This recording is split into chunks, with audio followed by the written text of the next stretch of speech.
Well, hey, everybody, it's Chris DeFiorio with Keys to the Shop, and welcome to another edition of Shift Break. Today's episode is brought to you by our friends at La Marzocco. They have been making espresso machines by hand in Florence since 1927. So we're talking about nearly 100 years of quality espresso equipment. Their espresso machines are known for dependability, for innovation, for beauty. And on the innovative part, I mean, we're talking about machines like the KB90, for example, with scales built into the drip tray. You've got the ergonomics of the straight-in locking portafilter.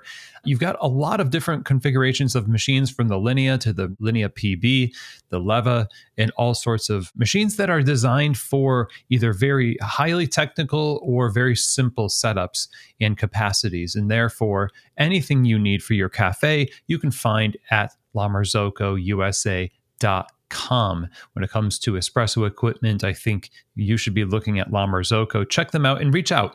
info@lamarzocco.usa.com is their email, and their sales folks will be really happy to talk with you and get you fit with the right machine for your needs. Now, we're also sponsored today by our friends over at rattleware.com. So small wares are a big deal. When they don't work, it really sucks. When they work, you can work. This is the bedrock philosophy of Rattleware, is that they are in the background helping what goes on in the foreground.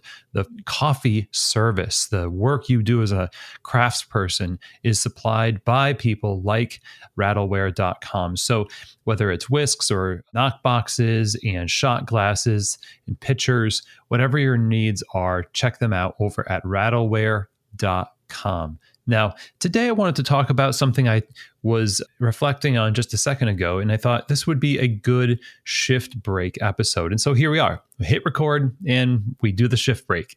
So I'm glad you could kind of join me and settle down. My cup is actually empty.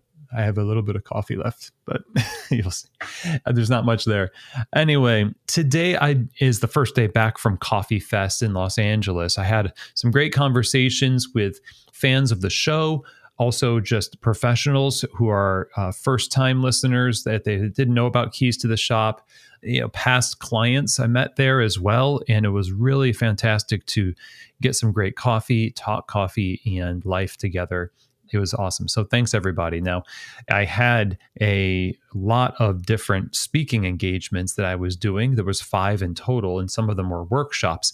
A couple of the workshops on delegation as well as on systems.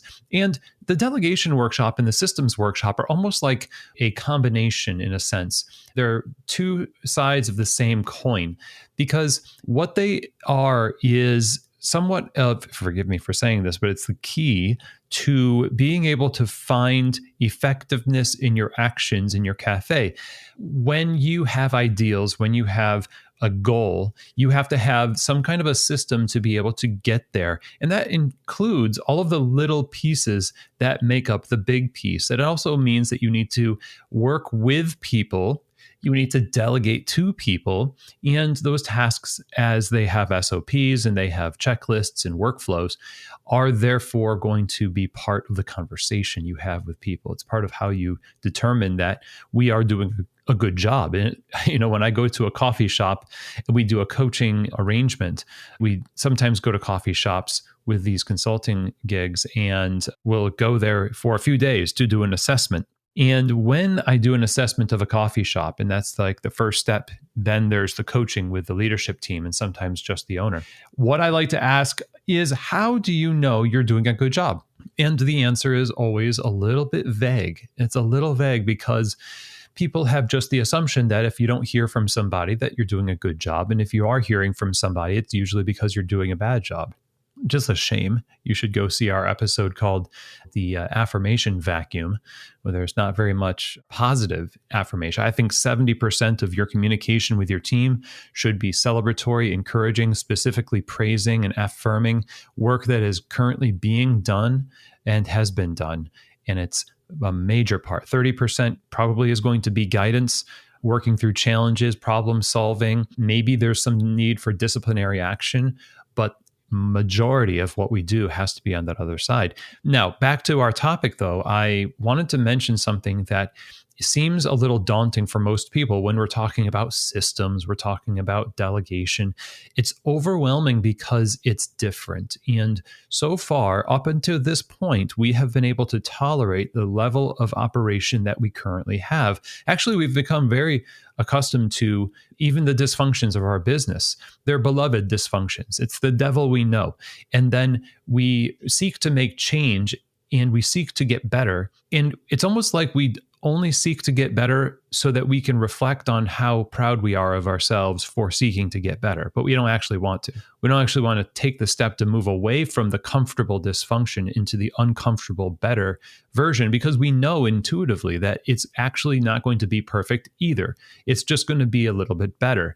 And there's always going to be new problems. And so in the back of our minds, we're thinking, well, if there's new problems up there and there's not an absence of problems, why not just stick with the problems I have now, but still on the side kind of complain about them? See, that's something we all deal with. I think it's human nature. We seek comfort, but we also seek growth. And you can't actually have 100% of both. And so if people have invested all this time and energy to sit in a seat and listen to somebody talk about change and growth, that's the part of them that they need to continue exercising even when they get back from a coffee fest or from listening to a podcast or reading a book or having a meeting with your staff where they reflect back to you something that was difficult to hear but necessary. There is a next step that needs to be taken. And that next step is the first step in becoming the kind of person who has the strength to handle that next level. This is why I encourage most of the people in my sessions to not use ChatGPT to do any of the work that we talked about them doing, because they need to struggle through and reflect and infuse their own DNA and the DNA of the culture and the community and their staff into what they're doing with purpose and intent. And the struggle is what fortifies and builds the strength to follow through and be accountable to the thing. If it's easily accessed and easily obtained, it's way more difficult to follow through on because it's not yours. And it was simply downloaded. You didn't struggle for it, therefore the value of it is way less. So the first steps that I talked to my audience about, the people that took the workshops with me, was to simply start with one or two changes that you can thoroughly and with abandon dedicate yourself and your team to in the most simple of ways. Make it small. I was referencing James Clear's book, Atomic Habits, for this a lot of times, which was essentially just talking a lot about you can start with just one small fraction, an atomic level in size, atomic level habit that over time will grow if you do it faithfully and consistently. You become the kind of person who does this. If you write every day, you become a writer. It doesn't matter how much you write, you simply are the person who writes or takes a walk every day or determines to be more thankful and therefore writes down something you're thankful. We broke out our thankfulness journals here at my house. We're trying to do it every morning, and we've been actually doing all right. We write down and we share what we're thankful for with each other after we're done. We have some coffee while we do it, my son and my wife and I. And sometimes I look and I eye those journals with all the things on my mind, and I think, today's not the day that I'm going to sit down and do this journal. But then something in me says, if you make an excuse now, what's going to happen is they're going to get old and dusty again.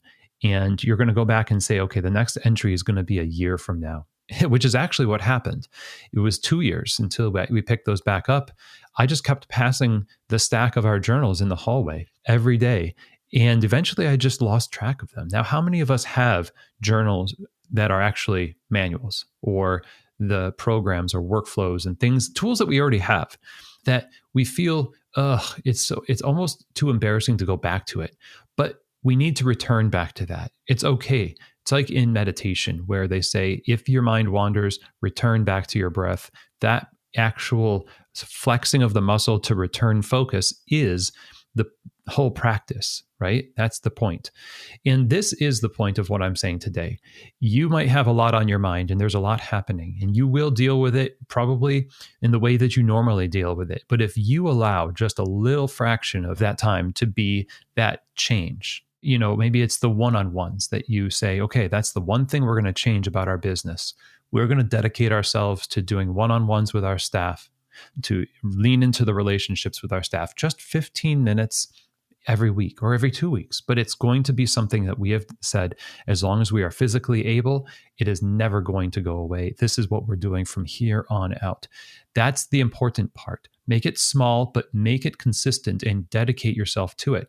And you'll see what we call the aggregation of marginal gains. You get marginal gains. You don't really see a whole lot of shift and a difference. But if you had been doing that thing for the last 5 years, you know, intuitively, we know that you will have been a different person or a different business. And so this is why I'm talking to you today on Shift Break, is that there's a lot of insights that you've got from this show and other resources, other shows. And now it's time to actually take a moment to carve out that time, especially those of you who went to Coffee Fest. If you went to Coffee Fest, you know you can carve the time out for 15 minutes a week or 30 minutes or so forth. Whatever time you need, you know you can do it if you can actually visualize the advantage of doing this, especially far down the line. Exercise delayed gratification. Believe in the future version of you that benefits from taking the stuff you learn and putting it into practice every day or every week, whatever that change is that you know you need to make. So take the first step, make it a small one, but make it consistent. And that is the message today for Shift Break. Your cafe is built up of the habits of a lot of individuals around a common goal. And therefore, the habits that you, as the owner, take to put into that system, those habits are magnified times however many customers or however many staff you have. You have a lot of influence, and this is one way of many, but it's a key way that you can make good on the authority you have and use it as a service to others. And so that's all I have to share with you today. If you're interested in key holder coaching groups, by the way, we are still taking applications maybe for another week or so here. So go ahead and email chris@keystotheshop.com if you're interested also in coaching or consulting, and you want to work with someone like myself to help you work through some issues that you're having in your cafe, or simply to make your coffee shop just a bit better in the operations and people and culture to level up.